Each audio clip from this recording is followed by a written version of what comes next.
প্রেমের বয়স 9 মাস। প্রেমের বয়স 6 মাস। 9 মাস, ফেব্রুয়ারি থেকে নভেম্বর। আচ্ছা এটা একটু ক্লিয়ার করে এটা মানে কনফিউশন। আচ্ছা 6 কে উল্টালে 9 হয়, সমস্যা নাই। সো একই। অ্যানিভার্সারি কবে? অ্যানিভার্সারি 9/11 ভুলে যায়, নভেম্বরের সবসময় 11। ভুলে যায়। নভেম্বরের 11। নভেম্বরের 11 না, নভেম্বরের 9। নভেম্বরের 9, সরি।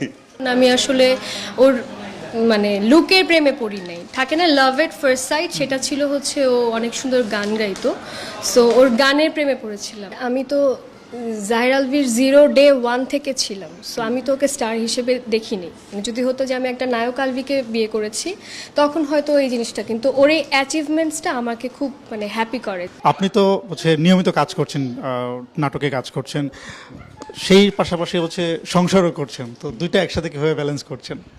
যে রাধে সে চুলো বাঁধে আমার কাছে মনে হয়। সো কাজের জায়গায়, সংসারের জায়গায় আমি নিজেকে খুব ভালো ব্যালেন্সার মনে করি। আমি খুব ব্যালেন্স করে চলতে পারি লাইফে। সো আমার কাছে মনে হয় যে ইটস গুড যদি ব্যালেন্স করা যায়। ভাবির সাথে পরিচয় বা আপনাদের মন দেওয়া নেওয়া এটা কখন কিভাবে একটু জানতে চাই। ছোটবেলায় ছিল, লাইক ইট ওয়াজ ইন 2010, যখন আমাদের দুজনের বয়সী অলমোস্ট কাছাকাছি ছিল, 18-19 ছিল।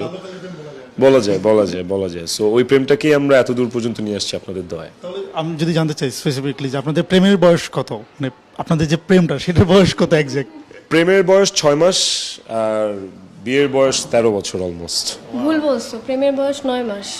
প্রেমের বয়স 6 মাস। 9 মাস, ফেব্রুয়ারি থেকে নভেম্বর।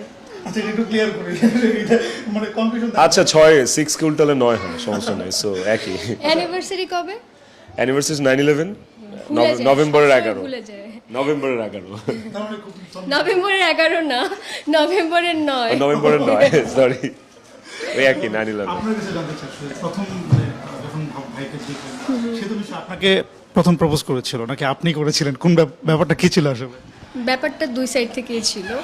আর প্রথমে বলতে হচ্ছে যখন আমি ওকে দেখি, যখন ওর সাথে আমার পরিচয় হয়, তখন আমি আসলে ওর মানে লুকের প্রেমে পড়ি নাই, থাকে না লাভ এট ফার্স্ট সাইট, সেটা ছিল হচ্ছে ও অনেক সুন্দর গান গাইতো, সো ওর গানের প্রেমে পড়েছিলাম। তো গান গাচ্ছে একটা ছেলে, আমি দৌড়ে দৌড়ে খুঁজতেছি যে কে গাচ্ছে, যে দেখি যে আচ্ছা ঠিক আছে এই ছেলেটা। এখন ওই ছেলেটা যদি মানে দেখতে অসুন্দরও হতো, আমি ওই গানের জন্যই মনে হয় আমি ওই ছেলেটার সাথে সংসার করতাম, এরকম। তো আমি হচ্ছে ফার্স্টে ওর গানের প্রেমে পড়েছি, ওর কণ্ঠের প্রেমী, তারপর হচ্ছে ওর প্রেমী।